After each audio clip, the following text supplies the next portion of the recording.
Gracias por acompañarnos. Estamos con don Gustavo Román Jacobo. Él es el asesor político del Tribunal Supremo de Elecciones desde hace ya 10 años. Durante 4 años fue letrado del Tribunal Supremo de Elecciones. Él es abogado, graduado en la Universidad de Costa Rica, pero también tiene un máster en Consultoría y Comunicación Política de la Universidad de Santiago de Compostela, allá en España, y también del Instituto de Investigación Ortega y Gasset, un diplomado en Comunicación Política e Institucional. Don Gustavo, gracias por acompañarnos. Muchas gracias, don Ignacio. Yo encantado de estar en Café Política con ustedes. Igualmente. Ya son ya 15 años, más de 15 años en el tribunal. ¿Más? Sí. Empecé en noviembre del 2005. Ya. Yo creo que no solamente por su experiencia en el tribunal, sino que también, pues, como ciudadano, yo debo decir que esta es la 10ª campaña que me toca cubrir como periodista. Es la campaña, vamos a ver ahora algunas cosas atípicas que tiene esta campaña, pero tal vez la primera que yo resaltaría es pues no hay un interés, no hay una intensidad en la campaña como la que vi en muchas otras en los últimos 10 procesos.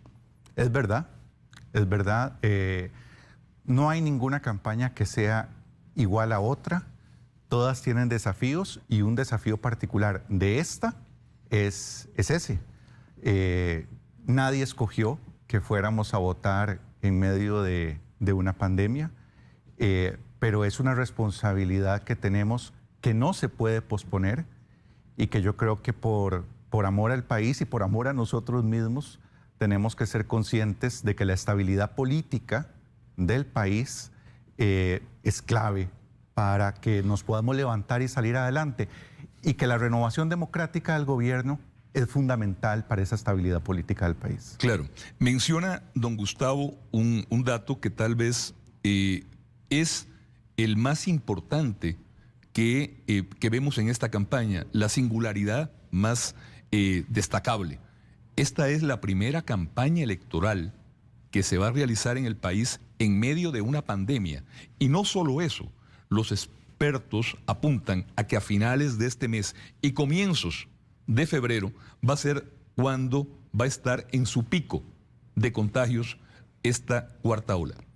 Un desafío enorme, sin duda alguna, para la organización electoral, que ha trabajado en conjunto con las autoridades del Ministerio de Salud, adoptando medidas para minimizar el riesgo de contagio, pero un desafío también para ustedes como equipos periodísticos y para la propia ciudadanía, porque siempre lo decimos, el Tribunal Supremo de Elecciones organiza las elecciones, pero las elecciones las hacen los costarricenses, y es del buen desempeño, del comportamiento experto de la ciudadanía ese día que depende en buena medida del éxito. Y en esta ocasión, en medio de pandemia, ese buen comportamiento, esa sabiduría, esa prudencia va a ser clave. Por ejemplo, no esperándose a las 5 de la tarde claro, para ir a votar.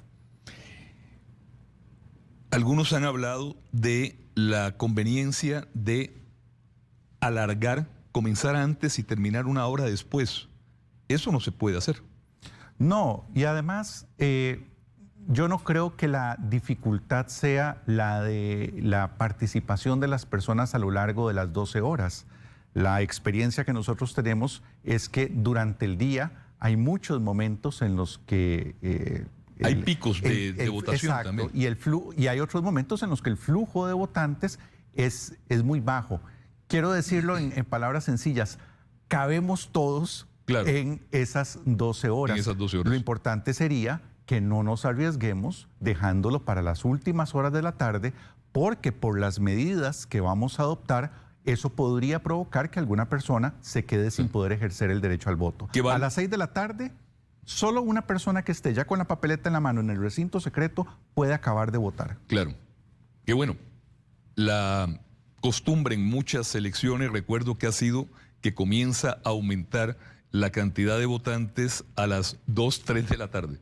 Bueno, precisamente por eso tenemos que ser cautos, tenemos que ser prudentes. Nosotros los costarricenses, don Ignacio, El otro día me lo decía una amiga argentina, a uno no le parece porque ve mucha violencia en las calles, pero me decía que aquí la gente era muy cortés manejando. Hombre, ¿de dónde vendrá? empezamos a hacer fila o cola para subir al autobús cuando no había ni una disposición que lo estableciera, ni tampoco en el entorno regional eso se acostumbraba. Quiero decir, es un pueblo educado y es un pueblo además que tiene 72 años de prácticas electorales ininterrumpidas. No puede ser que una situación pandémica nos vaya a descolocar como para no poder votar con prudencia y sensatez ese día. Vamos a ir viendo algunos gráficos. Veamos el primero que tenemos en pantalla, que es el presupuesto de las elecciones de este año. Vemos que en la primera ronda tienen previsto un presupuesto de 7.358 millones y para la segunda ronda 2.616, un total de casi 10.000 millones. Destaco este dato porque ustedes, con todo el realismo del caso, están previendo una segunda ronda. Sin duda, es algo que hasta 2002 era una rareza, ahora pareciera ser la norma en nuestros procesos electorales, con excepción de 2006 y 2010, desde entonces no se ha superado el umbral del 40%. Y quisiera aprovechar ese dato para decir que las elecciones en Costa Rica son particularmente austeras. El costo del voto por elector en promedio en América Latina supera los $7. En Costa Rica está por debajo de los $3. Así que no solamente hacemos elecciones que son muy reconocidas internacionalmente, sino que son elecciones austeras. Otra peculiaridad de esta elección del 2022 son 25 candidatos a la presidencia y 15 de ellos con la doble postulación. Así es. De si no pegan la presidencia, por lo menos llegar a Cuesta de Moras. Sí, la vez que habíamos tenido más candidaturas a la presidencia había sido en 2006, habíamos tenido 14, pero desde el 98 más o menos han oscilado entre 13 o menos, y en este momento damos un brinco a 25. Y también pasa lo mismo con la doble postulación, como efectivamente usted apunta. Creo que el máximo había sido en 1998 con 4 dobles postulaciones presentadas y en este caso... Ahora son casi 4 veces más. Sí, es bastante. ¿Es deseable la doble postulación? Sé que es una pregunta que en su condición de funcionario no sé si la puede contestar.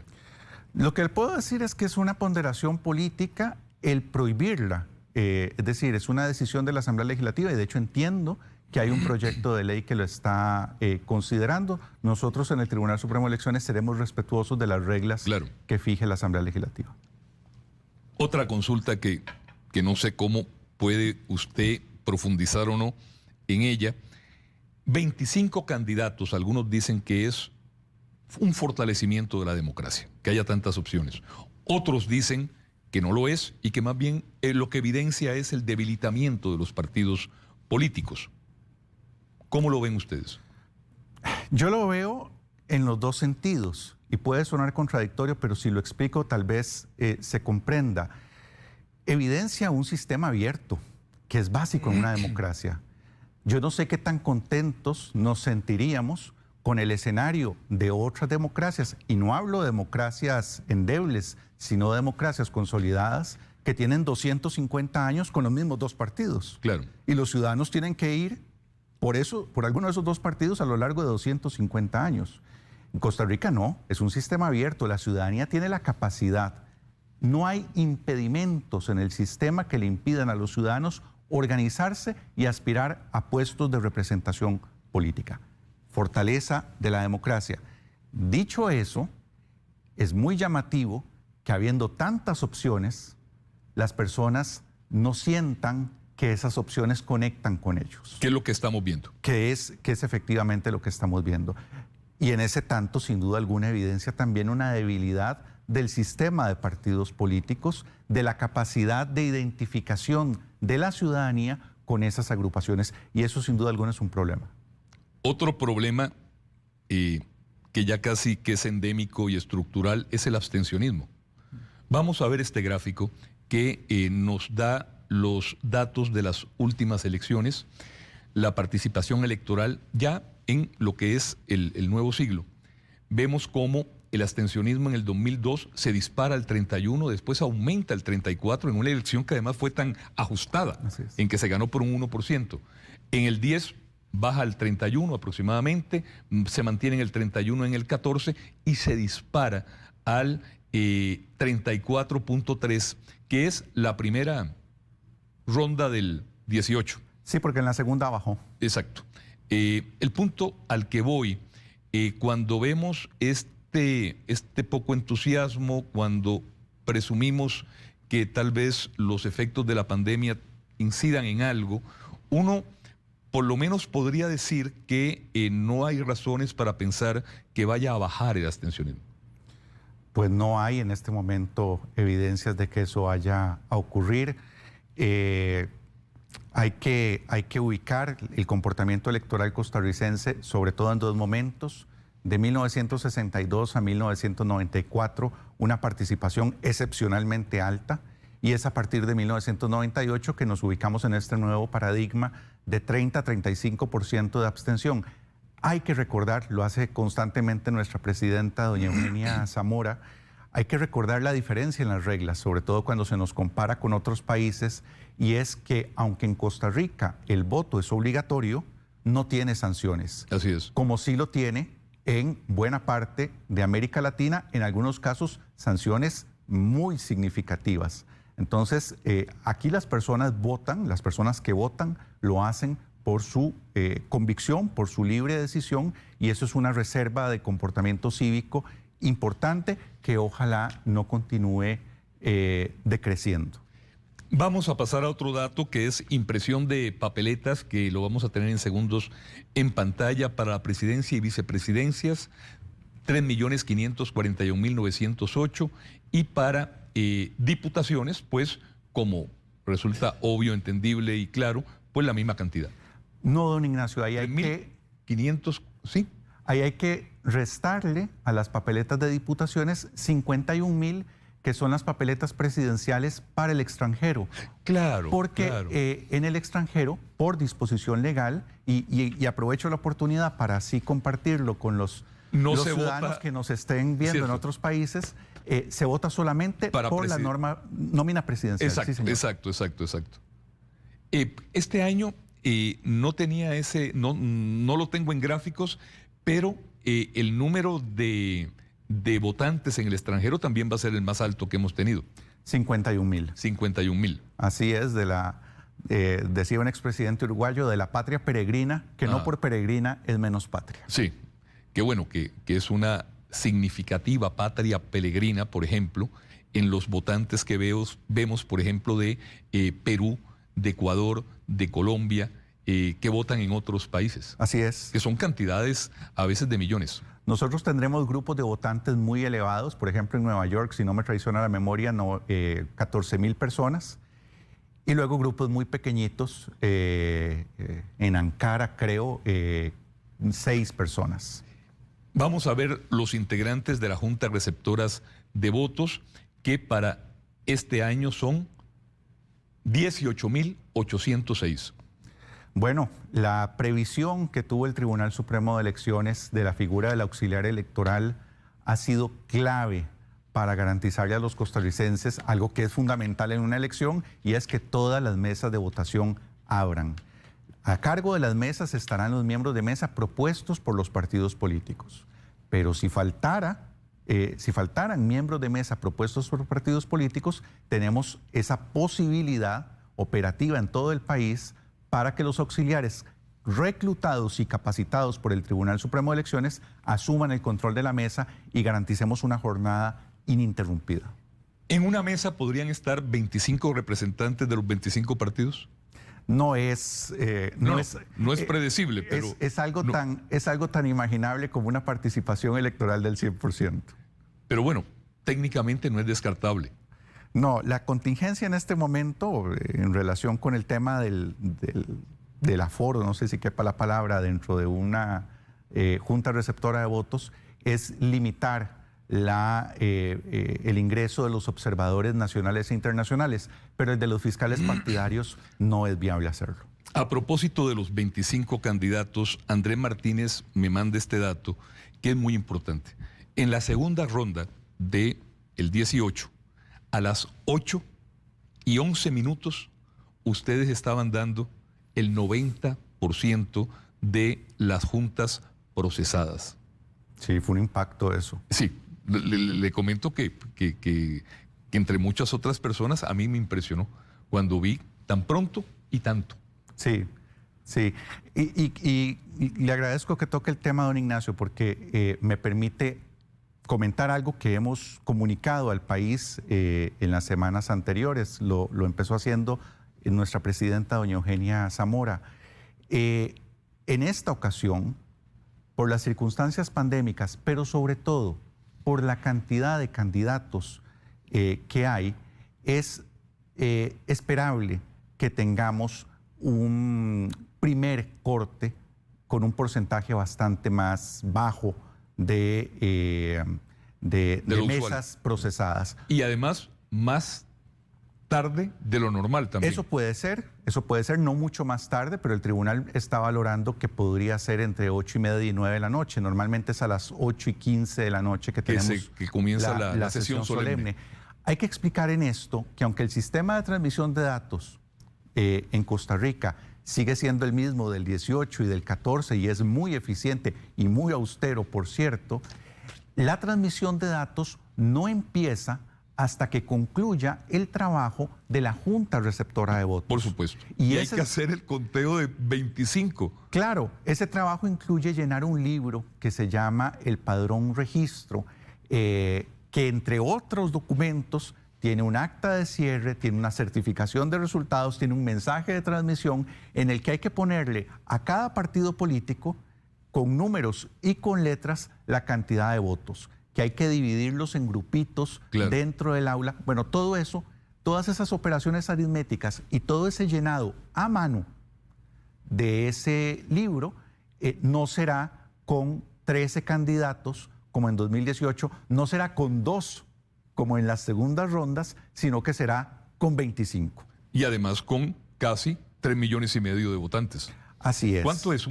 ¿Qué es un 10% más que hace 4 años? Son 220,000 electores más que hace 4 años. Sí, o sea, sí, un poco menos del 10%. Pero sí, más, además de más candidatos, más electores, que vamos a ver este gráfico. Perdón, y ese trabajo además, don Ignacio, lo harán personas que tienen 14 horas de tener una mascarilla puesta. O sea, esto es importante también tomarlo en cuenta. Vamos a ver el siguiente gráfico, que es sobre el padrón electoral. Aquí lo tenemos, tal y como adelantábamos.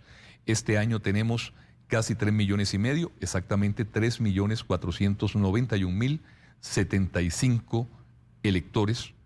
Somos los que estamos en condición de votar. Y vemos que en esto lo veo como algo positivo, porque tienen más criterio que nosotros en muchas cosas. La mayoría son mujeres. Así es, así es. Y el voto en el extranjero, tal y como usted apuntaba, casi 50,833. Efectivamente, el dato tal vez no positivo de esa diferencia entre la cantidad de hombres y mujeres es que la diferencia se empieza a hacer cerca de los 50 años de edad y tiene que ver con la mortalidad más temprana de los hombres. Así es. Y a propósito de lo que menciona, vamos a ver electores por grupo de edad, que también es muy interesante. Vemos cómo de 18 a 34 años, en el gráfico que vamos a ver a continuación, está el 36% de los votantes, de 35 a 64, prácticamente la mitad, el 49%, y los ciudadanos de oro, donde estaremos dentro de unos años, pocos años, el 14%.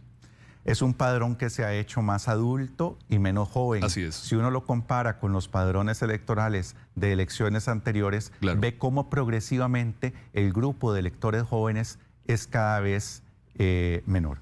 Así es. Obviamente hay una tendencia en los últimos 25, 30 años de familias con menos hijos. Así es. Pero si volvemos al gráfico, vemos que uno de cada 3 votantes serán jóvenes y un porcentaje de ellos votantes por primera vez. Y eso es clave, porque las investigaciones de nuestro amigo en común, don Ronald Alfaro, del Estado de la Nación, demuestran empíricamente que ese primer voto es fundamental en la práctica o costumbre electoral de las personas. Quiero decir, las personas que no votan por primera vez, es muy probable que no lo hagan. Que no votan por en la primera ocasión en la que pueden votar, es muy probable que no lo hagan en el resto de su vida. Y las personas que sí votan en la primera ocasión, que tienen la oportunidad de hacerlo, es muy probable que lo sigan haciendo a lo largo de su vida. Aunque probablemente por diferentes partidos. Ah, claro, sin duda alguna. Es el segmento donde tenemos la abstención más alta y, caramba... Ese grupo. Veamos el gráfico de nuevo, Rolando, por favor. El grupo entre 18 y 34. Así es. ¿Y cuál es el porcentaje aproximado? No tengo el dato. Pero es donde hay mayor abstencionismo. Es donde hay mayor abstencionismo. Y yo, la reflexión que haría, sobre todo recordando a los jóvenes británicos que masivamente no votaron en el Brexit. Y que se arrepintieron muchos. Después, claro, porque es su futuro. Claro. Porque es su futuro. Por un dato estrictamente biológico, las personas más jóvenes se juegan más que los que no somos tan jóvenes el próximo 6 de febrero. Así que ojalá no dejen que sean otras personas y otras generaciones las que decidan por ellos. Está la primera vez de una elección en pandemia, está la primera vez de una elección con 25 candidatos, pero también, obviamente y en buena medida, consecuencia de esta pandemia desgarradora que ya casi tiene 2 años, también hay a flor de piel en esta elección, don Gustavo, emociones muy fuertes, incertidumbre, miedo, tantos compatriotas que han perdido su empleo, tantos compatriotas que han entrado en el nivel de pobreza o de pobreza extrema.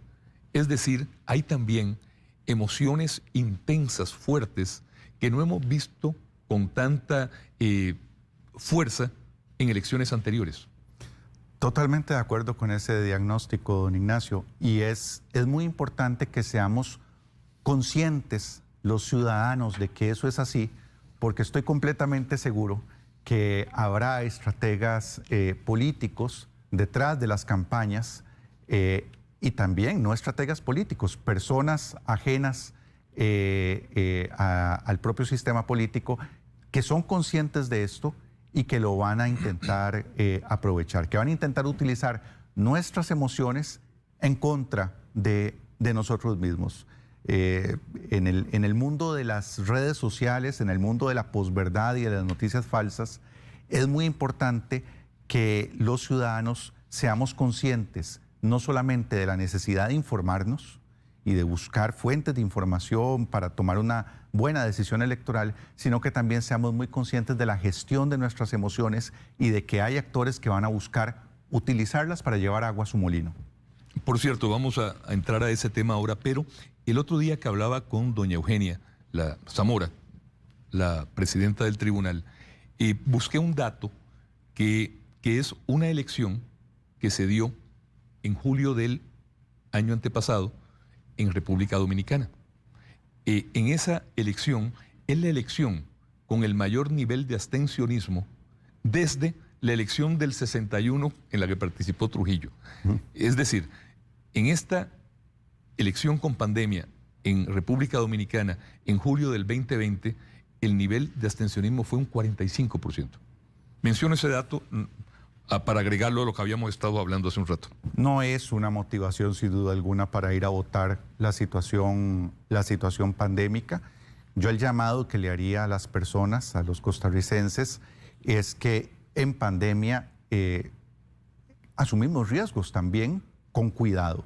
Asumimos riesgos cuando vamos a un centro comercial, asumimos riesgos cuando vamos a un restaurante, a un cine, cuando nos reunimos con nuestros seres queridos en estas fechas señaladas, y hacemos un equilibrio entre los riesgos que asumimos por la importancia que atribuimos a la actividad en la que participamos con los cuidados que tenemos que tomar. Bueno, el 6 de febrero tenemos una cita muy importante con nuestra democracia y con nuestro país, que yo creo que dentro de las medidas sanitarias de cuidado para minimizar el contagio, no ofrece un particular riesgo para las personas. Dura más una persona en un supermercado haciendo la compra que lo que va a durar yendo a depositar el sufragio. Aunque creo que en el supermercado es difícil que encuentre un producto con 25 opciones. Bueno, razón de más para ir a votar. Así es. Cuando hablamos de los 25 partidos, también hay que mencionar que se han dado en los últimos años fallos de la Sala Cuarta que han facilitado la conformación de un partido. O han facilitado que un partido que, por ejemplo, no participó en una elección pueda perfectamente participar en la otra. En eso es necesario ser más estrictos con la creación y el mantenimiento de los partidos políticos, porque vemos ahora que surgen a menudo candidatos que dicen quiero ser candidato, y lo que hace es ver en qué partido que está legalmente constituido se monta, literalmente. Lo ideal es que un partido político sea un grupo de ciudadanos que de manera permanente a lo largo del tiempo ha venido observando los problemas del país, ha venido pensando soluciones y tiene una propuesta que hacerle a la sociedad. No debe ser una estructura de papel que se renta a una persona con una ambición absolutamente personalista y sin ningún vínculo real, vital, con esa agrupación. Y sí, efectivamente, ha habido algunas decisiones de la Sala Constitucional, particularmente la que eliminó la necesidad de realizar asambleas distritales para inscribir partidos y la que eliminó la causal de no participar en un proceso como razón para desinscribirlos, que han hecho estas decisiones de la Sala Constitucional que nuestro sistema de participación a través de partidos políticos, que ya era muy abierto, muy amplio, se haga todavía más amplio, la puerta de entrada de nuevos partidos sea todavía más grande y la puerta de salida de los partidos que ya hay sea todavía más pequeña. Y eso nos deja con una cantidad importante de agrupaciones que probablemente no tienen mucha vida interna, pero que tienen un registro ahí de papel establecido y que pueden facilitarse para este tipo de fenómenos que se conocen como partidos taxi. Partidos de papel. Partidos de papel.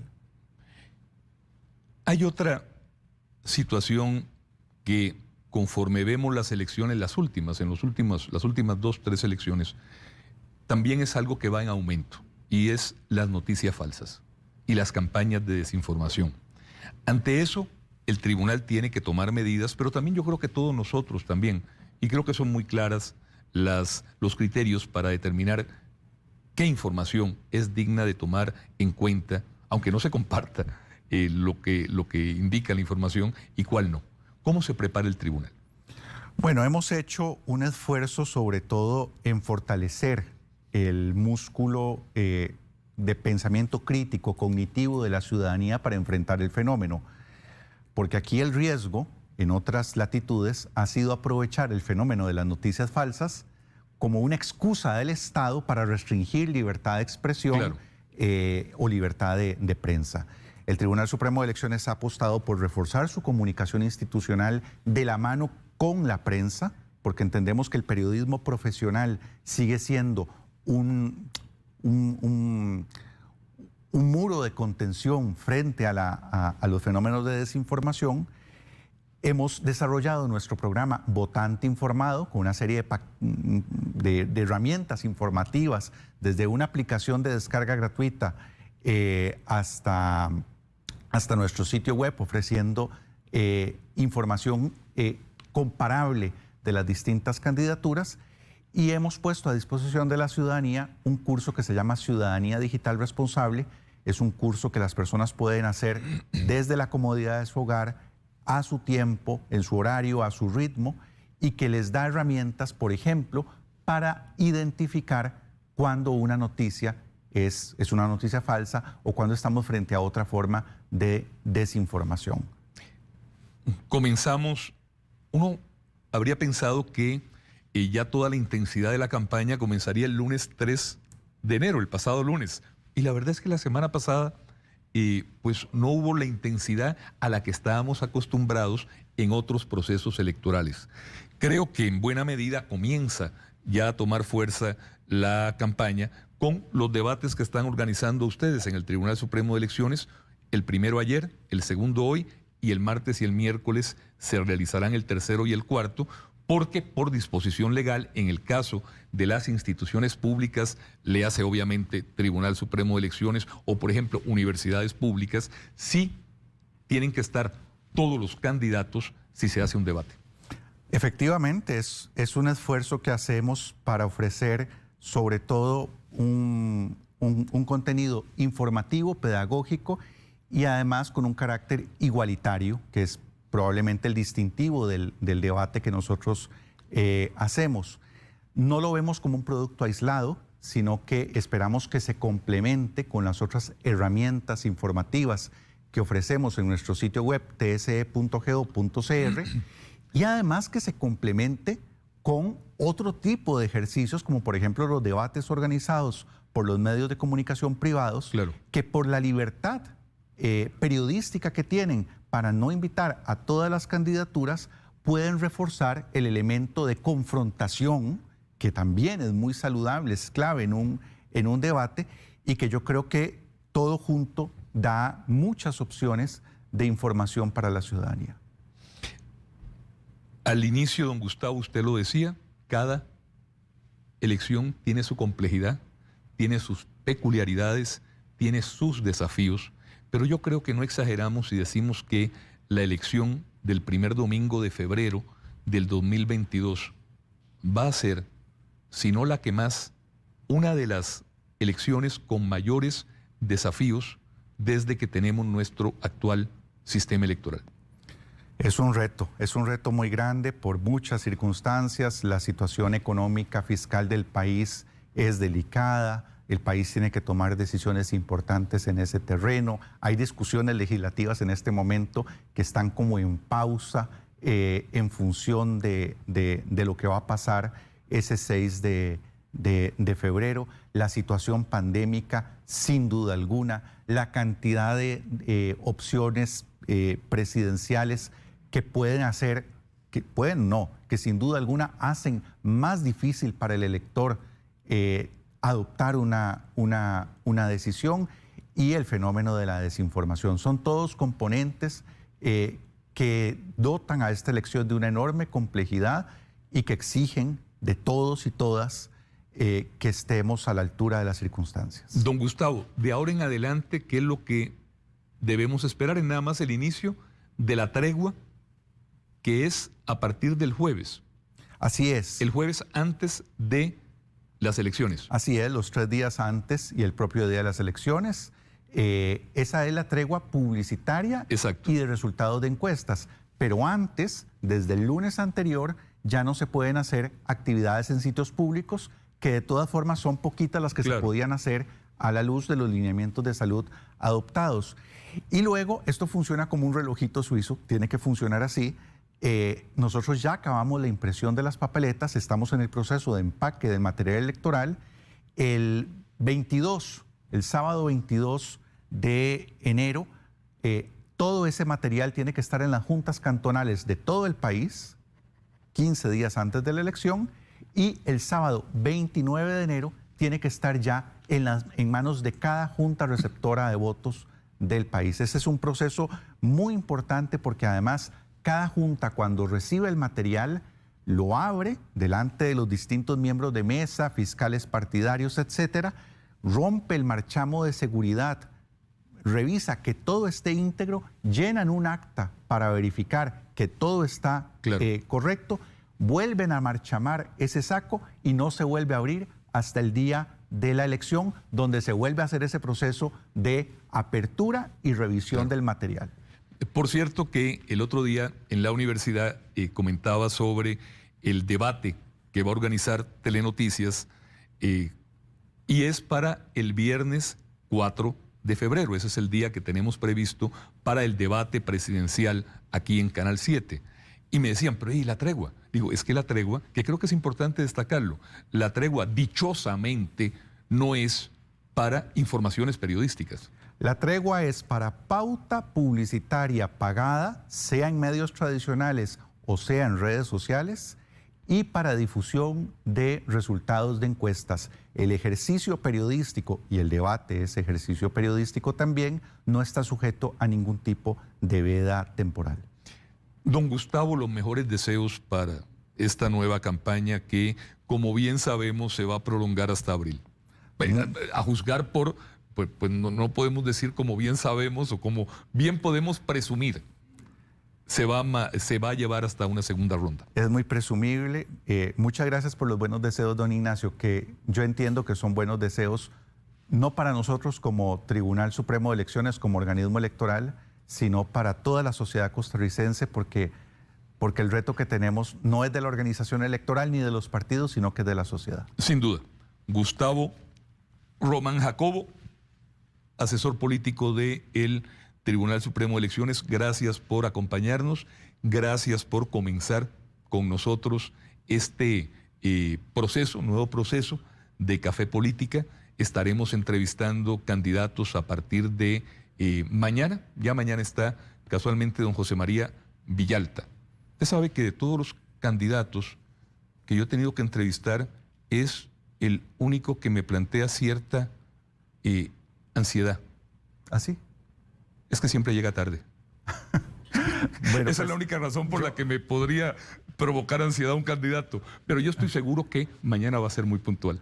Pues yo... espero que se lo digan, lo que acabamos de comentar. Yo quisiera felicitarlos por el esfuerzo del canal, por la responsabilidad con nuestra democracia, porque sé que esto le abre un espacio más de muchos que afortunadamente hay, para que la ciudadanía se informe de las personas que quieren aspirar a los más altos cargos de representación política. Por cierto, que también creo muy importante mencionar esto.